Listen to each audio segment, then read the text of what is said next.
बच्चों शुरू कर रहे हैं। तो आज की क्लास में पहले हम लोग कुछ बेसिक एकदम इम्पोर्टेंट जो बेसिक चीज़ें हैं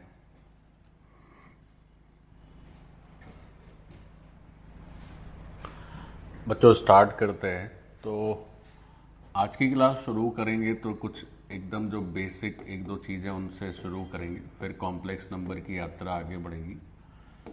तो एक बहुत बेसिक कन्फ्यूज़न बच्चों के मन में रहता है, तो पहले वहीं से शुरू करते हैं कि जैसे बच्चों रूट एक्स और रूट वाई लिखा है एक तरफ और एक तरफ रूट एक्स वाई लिखा है, तो ये कब ट्रू है और कब ट्रू नहीं है। अच्छा, और ये हम चर्चा कर रहे हैं जब एक्स और वाई कैसे हैं, रियल नंबर है। एक्स और वाई कैसे हैं, रियल नंबर है।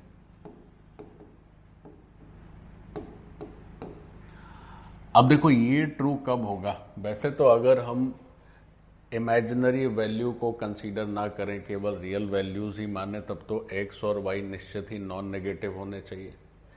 लेकिन अभी ये मान के चलते हैं कि चलो कॉम्प्लेक्स नंबर चल रहा है, इमेजिनरी को भी कंसीडर कर लें। Means root of something imaginary होगा तो भी जो है हम उसको कंसीडर करके चल रहे हैं। तो ये बच्चों ट्रू केवल और केवल कब होगा। So this is true only when at least one of x comma y is greater than equal to 0। कम से कम एक जो है वो नॉन नेगेटिव होना चाहिए, दूसरा अगर नेगेटिव होगा तो चल जाएगा, लेकिन एक तो मिनिमम ऐसा हो जो नॉन नेगेटिव हो। और ये जो पूरा रिलेशन हमने लिखा है कि एटलीस्ट जब लिख रहे हैं कि कम से कम एक नॉन नेगेटिव हो, तो इसका मतलब ये है कि हम ये मान के चल रहे हैं कि एक अगर नेगेटिव होगा तो चल जाएगा। तो ये जो पूरा रिलेशन है, इस रिलेशन में एक अजम्पशन ये है कि जो वैल्यू है रूट ऑफ समथिंग वो हम रियल भी कंसीडर कर रहे हैं यहाँ पर, और हम इसको इमेजिनरी भी कंसीडर कर रहे हैं। अगर हम केवल और केवल रियल वैल्यू कंसीडर करते तो फिर x और y दोनों ही स्ट्रिक्टली कैसे होने चाहिए थे बच्चों, ग्रेटर देन इक्वल टू 0। लेकिन हम यहाँ पर रूट की नेगेटिव वैल्यू भी आएगी, तो रूट के अंदर नेगेटिव होगा तो भी चलेगा, पॉजिटिव होगा तो भी चलेगा। तो ये जो पूरा जो स्टेटमेंट है वो तब सही माना जाएगा जब हम रूट की वैल्यू दोनों एक्सेप्ट कर रहे हैं, रियल भी और इमेजिनरी भी। जैसे एक एग्जाम्पल से समझते हैं इस चीज़ को, समझते हैं। तो जैसे रूट के अंदर से हमने -5 लिखा और रूट के अंदर -3 लिखा। मीन्स हमने क्या किया, हमने बच्चों दोनों साइड x और y को नेगेटिव ही कंसीडर कर लिया है ना। x भी नेगेटिव है और y भी नेगेटिव है। अब देखते हैं कि ये इक्वलिटी हो रही है या नहीं हो रही है। तो अगर RHS की बात करें तो RHS तो बच्चों √15 हो जा रहा है, और अगर LHS की बात करें तो जो LHS है वो √5i हो जा रहा है, और यहाँ से बच्चों वो √3i हो जा रहा है। तो अगर इसको सॉल्व करते हो तो ये 15 हो जाएगा रूट के अंदर और हो जाएगा i²। तो ये जो पार्ट है दैट इज -√15 ऐसे। तो आप अगर गौर से देखें तो हमारी जो LHS की वैल्यू है और RHS की वैल्यू है वो बराबर तो एकदम नहीं है। तो यहाँ इसलिए इक्वल नहीं है क्योंकि आपने दोनों ही क्या ले रखे हैं, नेगेटिव, जबकि हमने क्या सीखा है कि कम से कम एक तो आपको 0 या 0 से बड़ा लेना ही पड़ेगा। जैसे इसी में इस साइड, चलो मैं एक दूसरा एग्जांपल कराए देता हूँ, या चलो आगे बढ़ जाते हैं, एक इसी में और एग्जांपल करते हैं। देखो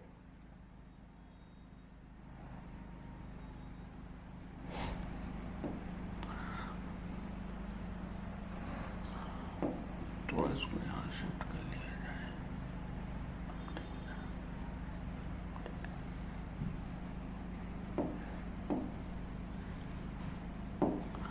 बच्चों देखो इसी में एक एग्जांपल और कर लेते हैं। तो एक एग्जांपल में क्या है, जैसे so let's have one more example. तो एक तरफ हम लिख रहे हैं बच्चों रूट के अंदर 7 और रूट के अंदर -2, और एक साइड इन दोनों का मल्टीप्लिकेशन करेंगे तो -14 है ना, ये अलग अलग करके भी लिख लें। तो एक बार हम लिख रहे हैं यहाँ पर रूट के अंदर 7 और इंटू -2 है ना, अलग अलग करके लिख दिया मैंने। अब हमें देखना है कि ये दोनों सही बैठ रहे हैं कि नहीं बैठ रहे हैं। तो बच्चों अगर गौर से देखो तो इस साइड जो है दैट इज √7, फिर इस साइड है √2 और रूट के अंदर -1 है, सो दैट इज i। तो if we look at LHS this is √14i, but if you look at RHS तो RHS जो है वो -14 है रूट के अंदर।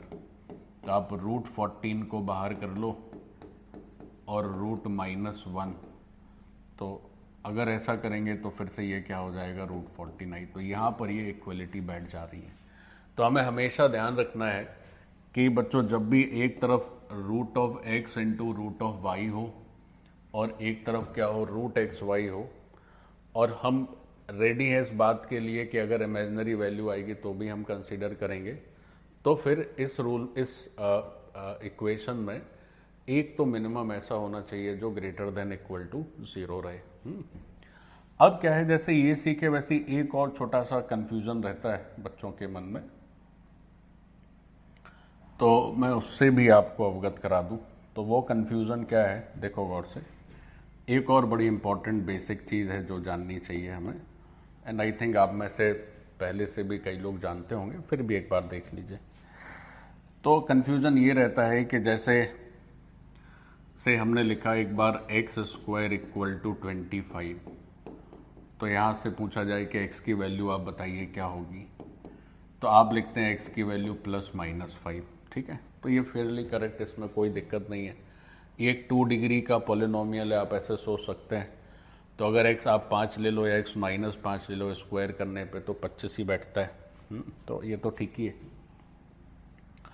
फिर अगर मान लीजिए क्या हो कि अगर ऐसा हो जाए कि x की वैल्यू √25 लिखी हो, तो तब भी क्या होता है बच्चे, क्योंकि यहाँ रूट की चर्चा चल रही है तो मैंने कहा इसको भी यहीं लपेट देते हैं, तो भी बच्चे अनजाने में x = +-5 भी लिख देते हैं, है ना। तो ये ऊपर वाला तो ठीक है, बट नीचे वाला बच्चों ठीक नहीं है।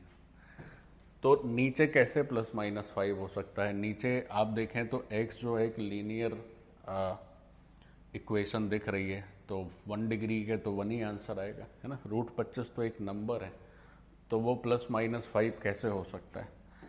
तो हमें ये समझना होगा कि जैसे x² = 25 है तो x +-5 है, तो ये इसलिए +-5 है क्योंकि 2 डिग्री पॉलिनोमियल है, x² की बात हो रही है, और 2 डिग्री पॉलिनोमियल है तो इसके 2 रूट्स आएंगे ना बच्चों, ऐसे। या आप इसको ऐसे भी समझ लो, ठीक है। और अगर x = √25 है तो बच्चों ये 1 डिग्री की पॉलिनोमियल है, और 1 डिग्री की पॉलिनोमियल का एक रूट आता है, ऐसे, ठीक। तो अगर x² 25 है तो आप +-5 भी लिखें, और अगर x √25 है तो आप +-5 ना लिखें। यहाँ से जो करेक्ट आंसर बैठेगा वो करेक्ट आंसर 5 ही आएगा केवल, ठीक है। वो करेक्ट आंसर क्या होगा, 5 ही आएगा, और यहाँ से +-5 दोनों आएंगे, ठीक। तो ये सही जवाब है। अब एक और लगे हाथ एक बात और समझ लीजिए, क्या बच्चों, क्या होता है कि अगर हम कभी भी रूट के अंदर x² लिखें तो उसका आंसर लिखना रहता है mod x, है ना, ऑलवेज। रूट के अंदर x² लिखिएगा तो आप आंसर इसका हमेशा क्या लिखेंगे, mod x लिखेंगे। कैसे, देखो, जैसे इसको सीखते हैं, समझते हैं। जैसे मान लीजिए √25 ही सही, जैसे ये √25 है, तो √25 को आप कैसे लिख सकते हो, तो आप इसको 5 का स्क्वायर भी लिख सकते हो 25 को, और 25 जो है वो -5 का भी स्क्वायर है, दोनों है। 25 जो है वो 5 का स्क्वायर भी और -5 का स्क्वायर भी है। अब किसी नंबर का स्क्वायर है, उसके ऊपर रूट लगा हुआ है, तो आप इसको कैसे करोगे? अगर यहाँ से सोचो तो 5 का मॉड लिखना पड़ेगा, और यहाँ से सोचें तो -5 का मॉड लिखना पड़ेगा, और दोनों परिस्थिति में आपके पास आंसर क्या आएगा, 5 ही आएगा, है ना। तो ये सारी बातें हमें बेसिक एकदम है और हमें एकदम पक्का इसका ध्यान रखना चाहिए कि हम इसको कैसे हैंडल कर रहे हैं। तो कभी भी अगर x रूट 25 है तो प्लस माइनस 5 का तो कोई मतलब ही नहीं है, क्योंकि रूट जो है वो हमेशा नॉन नेगेटिव आंसर ही देता है, तो नेगेटिव आंसर का तो कोई मतलब नहीं है। यहाँ पर एक्स स्क्वायर 25 है, तो एक्स स्क्वायर 25 का दूसरा मतलब ये भी है, देखो अगर एक्स स्क्वायर 25 है तो इसका मतलब ये भी है कि x जो है वो प्लस रूट 25 भी हो सकता है और x की वैल्यू माइनस रूट 25 भी हो सकती है, दोनों पॉसिबिलिटीज़ हैं। तो प्लस रूट 25 से 5 आ रहा है और माइनस रूट 25 से जो है ये माइनस 5 आ रहा है, तो हमको ऐसे सोचना है ना। चलिए, तो अब बात चल रही थी कि साहब कॉम्प्लेक्स नंबर z की, तो सीख लीजिए। तो जैसे किसी ने z को लिख दिया 2 माइनस 3i, ठीक है, हमने लिख दिया z बराबर 2 माइनस 3i। तो इस कॉम्प्लेक्स नंबर में अगर पूछा जाए कि रियल पार्ट ऑफ z बताइए तो क्या आंसर होगा 2, और अगर आपसे पूछा जाए कि इमेजिनरी पार्ट ऑफ z बताइए तो आंसर क्या होगा -3, है ना। हमेशा ध्यान रखना है कि i अकेला होगा, मतलब आप इसको कैसे सोचोगे, आप हमेशा इसको सोचेंगे 2 प्लस i और i के साथ -3 लाइक दिस। तो real part is 2, imaginary part is -3। फिर अगर मान लीजिए दूसरे में एक कॉम्प्लेक्स नंबर हमने लिख दी, से z is equal to 3i केवल, तो मतलब क्या है, अब z इज इक्वल टू केवल 3i लिखा है तो आप उसको ऐसे सोचोगे कि रियल पार्ट में तो कुछ लिखा ही नहीं है, तो वो तो क्या है 0 है। तो अगर इस कॉम्प्लेक्स नंबर के लिए रियल पार्ट पूछ दिया जाए सो दैट इज 0, और अगर इमेजिनरी पार्ट पूछ दिया जाए सो दैट इज 3, ऐसा। Real part is 0, imaginary part is 3 like this, ठीक है। इस तरह से करेंगे। फिर अगर मान लीजिए एक कॉम्प्लेक्स नंबर लिख दी हमने कि साहब जो z है वो है -3 प्लस 2i, तो इसमें रियल पार्ट कितना है, तो रियल पार्ट ऑफ z अगर पूछा गया तो वो है -3, और अगर इसमें इमेजिनरी पार्ट ऑफ z पूछा जाए तो वो कितना है, वो है 2, ऐसे, ठीक है। फिर अगर मान लीजिए एक और लिख देते हैं, एक कॉम्प्लेक्स नंबर हमने z लिखी कि जो z है वो 2 है बस, तो z इक्वल टू 2 को आप किस तरह सोचेंगे, 2 प्लस i इंटू 0, मतलब यहाँ पर क्या है, इमेजिनरी पार्ट नहीं है, i वाला टर्म गायब है। तो अगर i वाला टर्म गायब है तो रियल पार्ट क्या माना जाएगा 2, और इमेजिनरी पार्ट क्या माना जाएगा 0, ऐसे। तो रियल पार्ट हो गया 2, इमेजिनरी पार्ट हो गया 0 लाइक दिस। तो इस तरह से किसी भी कॉम्प्लेक्स नंबर में आप रियल पार्ट और इमेजिनरी पार्ट को लिख सकते हैं। सो that is done.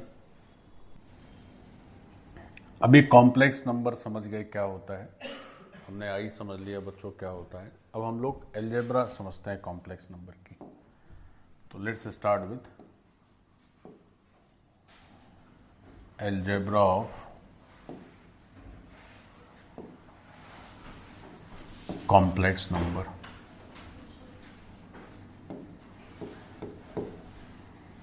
So let's start with algebra of complex numbers.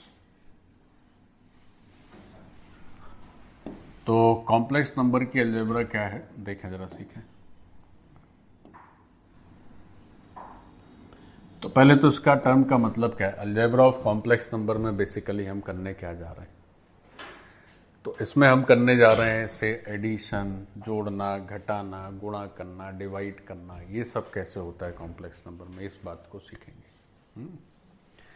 तो अलजेब्रा का मतलब हो गया कि कॉम्प्लेक्स नंबर में algebraic operation means addition, subtraction, division, multiplication, है ना, ये सब सीखने वाले। एडिशन कैसे किया जाए, फिर सब्ट्रैक्शन कैसे किया जाए, फिर डिवीजन कैसे किया जाए, मल्टीप्लिकेशन कैसे किया जाए, या एक और ऐड कर लो कि कंपैरिजन कैसे किया जाए, कंपेयर कैसे करेंगे कॉम्प्लेक्स नंबर को। तो all these things we are going to learn in this algebra part. अब देखो अलजेब्रा कॉम्प्लेक्स नंबर की सीखनी है, तो सबसे पहले हम कंपैरिजन से ही चलो शुरू करते हैं। तो सबसे पहला जो फर्स्ट पार्ट है दैट इज कंपैरिजन। चलो कंपैरिजन से ही चलो अच्छा स्टार्ट करते हैं। कंपैरिजन,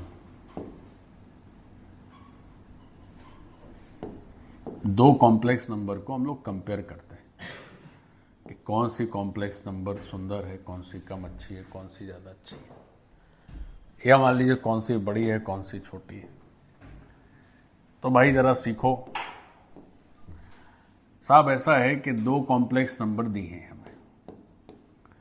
तो पहली है Z1, तो Z1 में लिख दिया हमने X1 प्लस I Y1, और एक दूसरी कॉम्प्लेक्स नंबर भी दी है दैट इज Z2, तो उसको हमने लिख दिया X2 प्लस I Y2। अब इसमें ध्यान ये देना है कि इमेजिनरी पार्ट गायब ना हो। मतलब कहने का आशय ये है कि ये जो Y1 है और जो Y2 है वो स्ट्रिक्टली नॉन ज़ीरो होने चाहिए, तभी तो कॉम्प्लेक्स नंबर का मजा है। अब ये Y1 Y2 ही गायब हो गए तब तो फिर रियली नंबर बची, फिर काय का, फिर तो वो जैसे 2 4 5 25 है वैसा हो जाएगा। तो साहब ये जो इमेजिनरी पार्ट है they must be non zero. अब पूछें बताओ कौन सी कॉम्प्लेक्स नंबर बड़ी, Z1 के Z2। पूछा जाए कि Z1 ग्रेटर देन Z2 लिखा जाए या Z1 लेस देन Z2 लिखा जाए, कौन सा ऑप्शन इसमें करेक्ट है? अब देखो इसको हम तुम्हें एक थोड़ा ह्यूमरस वे में समझाते हैं।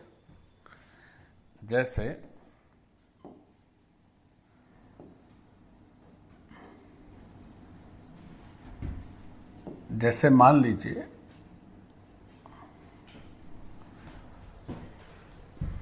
कैसे समझाएं, चलो समझाते हैं। जैसे मान लीजिए पुरानी जो कथाएं हैं अपनी,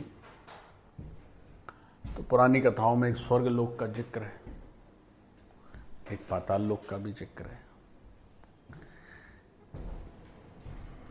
तो तुमसे पूछें कि पाताल लोक ज्यादा बढ़िया है या स्वर्ग लोक ज्यादा बढ़िया है?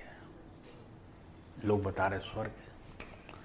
तो अगर हम दोनों को इमेजिनरी मान के चलें, भाई कथाओं में स्वर्ग का जो जिक्र है वैसा जिक्र पाताल का हो जाता। लोग उसमें लिख दिया जाता कि साहब अच्छा काम करोगे तो पाताल में जाओगे। तो तुम्हारा जो है मत अलग हो जाता है। तो तुम कहते नहीं साहब पाताल बहुत बढ़िया है। तो हमारे लिए स्वर्ग भी इमेजिनरी है और पाताल भी इमेजिनरी है। तो दो इमेजिनरी लोक हैं। अच्छा चलो ठीक है, कथाओं में ये तो लिखा है कि ये ज़्यादा जो है सुंदर है, तो स्वर्ग तुमने बता। अब ने कहा ये बताओ कि एरिया किसका ज़्यादा है, स्वर्ग लोक का एरिया ज़्यादा है कि पाताल लोक का एरिया ज़्यादा है? तब क्या बोलोगे? कह रहे साहब पाताल। तो अब इसका सर कुछ आइडिया नहीं है कैसे कम ज़्यादा कहें। बच्चों जो चीज़ें एग्जिस्ट ही नहीं कर रही हैं उसमें क्या बड़ा और क्या छोटा बताइए। जैसे हमने कहा पाताल लोक बड़ा है कि स्वर्ग बड़ा है, तो अब इसका कोई जवाब ही नहीं है, क्योंकि ना तो पाताल के बारे में कुछ अता पता है ना स्वर्ग के बारे में कुछ अता पता है। तो यू कैन नॉट कंपेयर स्वर्ग एंड पाताल। Similarly you can not compare two imaginary numbers. समझे कि नहीं? तो चूंकि हम दोनों नंबर्स इमेजिनरी हैं तो इसमें ना तो ये लिखना उचित है नहीं लिख सकते, कोई बड़ा छोटा नहीं होता है। अगर कभी भी दो इमेजिनरी नंबर दिख जाए तो कोई क्या बताओ कौन सी इमेजिनरी नंबर बड़ी है, तो साहब बड़ी तो तब हो जब वो एग्जिस्ट करे, जब वो है ही नहीं तो क्या बड़ा और क्या छोटा है, तो उन्हें कभी भी कंपेयर पॉसिबल उनका नहीं है। हाँ, अगर दोनों रियल नंबर हैं, both exist in reality, then you can obviously compare. यहाँ पर कोई कंपैरिजन का स्कोप नहीं मिलेगा आपको। तो आप लिख लें कि two imaginary numbers can not be compared. तो हमें समझना होगा कि टू imaginary numbers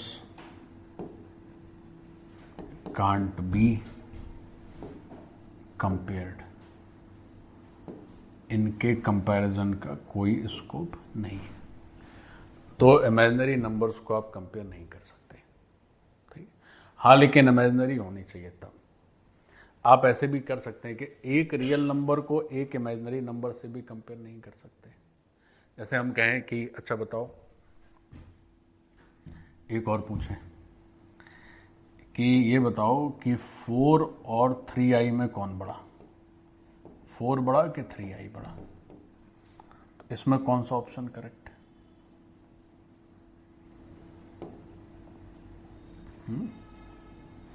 तो ये उस तरह का प्रश्न हो गया। अच्छा बताइए, अर्थ की रेडियस ज्यादा कि स्वर्ग की रेडियस ज्यादा? अर्थ की रेडियस तो पता है साहब 6.4 इंटू 10⁶। स्वर्ग का कुछ पता ही नहीं। तो जो है ये प्रश्न ही जो है एब्सर्ड है। तो ऐसे ही यहां भी है कि ये भी सेंटेंस गलत है और ये भी गलत है। मतलब एक रियल नंबर और एक इमेजिनरी में भी ये बड़ा छोटा डिसाइड नहीं हो सकता है, ठीक है। तो उस बात को भी लिखें कि a real number can't be compared,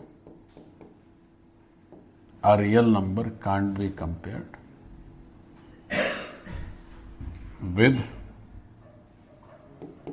imaginary number।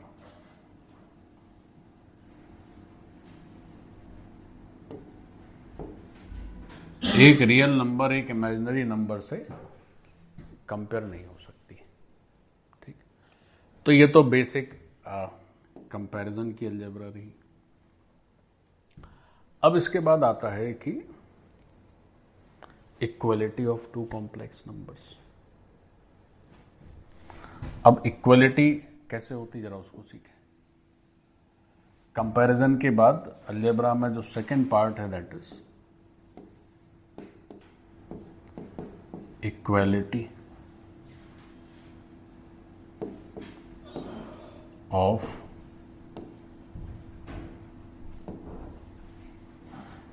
To complex numbers. दो कॉम्प्लेक्स नंबर में इक्वलिटी कैसे तय होती है। अब देखो दो की इक्वलिटी कैसे तय होती है। तो वही जो ऊपर दो कॉम्प्लेक्स नंबर दी हुई है ना, x1 plus i y one और x2 plus i y two, तो उन्हीं से हम यहां शुरू करते हैं। तो साहब माना कि let x1 plus i y one is equal to x2 plus i y two. तो ये कॉम्प्लेक्स नंबर है z1 और ये कॉम्प्लेक्स नंबर है z2। तो ये जो है दोनों कॉम्प्लेक्स नंबर इक्वल है। अब देखिए इक्वलिटी हो सकती है, कंपैरिजन पॉसिबल नहीं है, बट बराबरी हो सकती है। तो बराबरी कैसे होगी? तो बराबरी होने के लिए सब कंपोनेंट एक दूसरे के सेम होने चाहिए। मतलब ये पॉसिबल तभी होगा जब x1 और x2 सेम है और y1 और y2 सेम है। तो दो कॉम्प्लेक्स नंबर तभी इक्वल मानी जाती हैं जब उनके रियल पार्ट्स भी इक्वल हों और उनके इमेजिनरी पार्ट्स भी इक्वल हों। Then only we consider them equal. तो two complex number are said to be equal only when their real parts are equal as well as their imaginary parts are also equal. ठीक है, तो ये पूरा हो गया। So that we say that is equality of two complex numbers. अब जैसे एक एग्जांपल लें, जैसे पूछा जाए कि साहब एक क्वेश्चन दे रहे हैं छोटा सा, एक एकदम एलिमेंट्री लेवल का क्वेश्चन है। लिख रहे हैं कि दिया हुआ है कि 3x plus 2y plus 4 plus i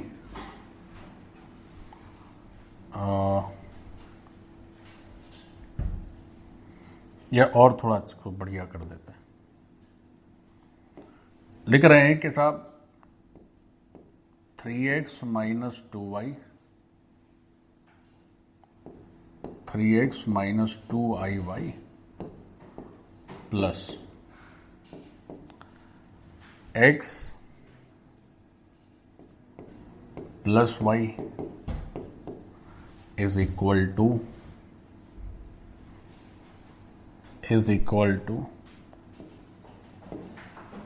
y minus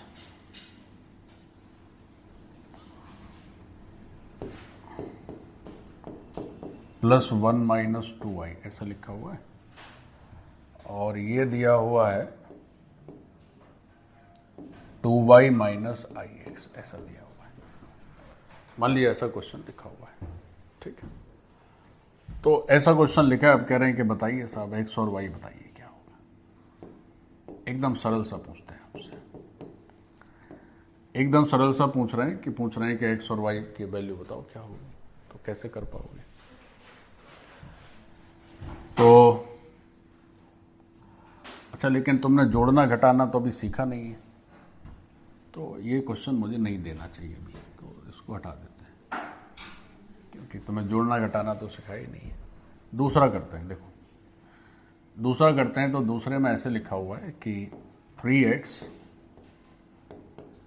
plus 2y minus 1 plus i y plus 7, और ये दिया है x minus 1 plus i 2x minus y plus 1, ऐसा दिया हुआ है। इतना ही दिया हुआ है। कह रहे हैं कि x और y बताइए क्या होगा। ऐसे। अब बच्चों देखो तो कि दो कॉम्प्लेक्स नंबर बराबर है, तो दो कॉम्प्लेक्स नंबर बराबर हैं, तो इसको आप कैसे सॉल्व करोगे? तो आप लिखेंगे कि साहब रियल पार्ट बराबर, so real parts are 2x 3x plus 2y minus 1, और सामने हो गया x minus y। This is the first equation. फिर second imaginary parts must be same, तो y plus 7, this is the second equation. तो दो equation है, दो अननोन है, आप सॉल्व कर लीजिए। भाई फर्स्ट इक्वेशन कैसी दिखेगी? Two equation in two variable, तो ये हो जाएगा 2x और ये हो गया बच्चों 3y, और सामने हो गया 1। This is the first equation. और सेकंड इक्वेशन को थोड़ा कायदे से लिख दीजिए, तो 2x minus 2y is equal to 6। अब आप दोनों को सॉल्व कर लीजिए। तो सॉल्व करने से एक x की वैल्यू आ जाएगी और एक y की वैल्यू आ जाएगी, तो डायरेक्ट ही सॉल्व हो जा रहा है। अगर मान लीजिए ऊपर वाले में से नीचे वाला घटा दे, तो 5y हो जाएगा कितना? -5, तो y हो जाएगा -1, और y को -1 रख दोगे तो 2x हो जाएगा 4, x हो जाएगा 2। हो गया, आंसर हो गया। So this is how you can solve and get values of x and y. तो इसमें हमने क्या किया? Equality of complex number use कर ली। तो दो कॉम्प्लेक्स नंबर आमने सामने इक्वल लिखी थी, तो ये इसके बराबर कर दिया और इसको इसके बराबर कर दिया, ऐसे। तो इक्वलिटी चलेगी, छोटा बड़ा नहीं चलेगा। एक कॉम्प्लेक्स नंबर बड़ी दूसरी छोटी, ये नहीं चलेगा। बराबरी चल जाएगी। ये लॉजिक है।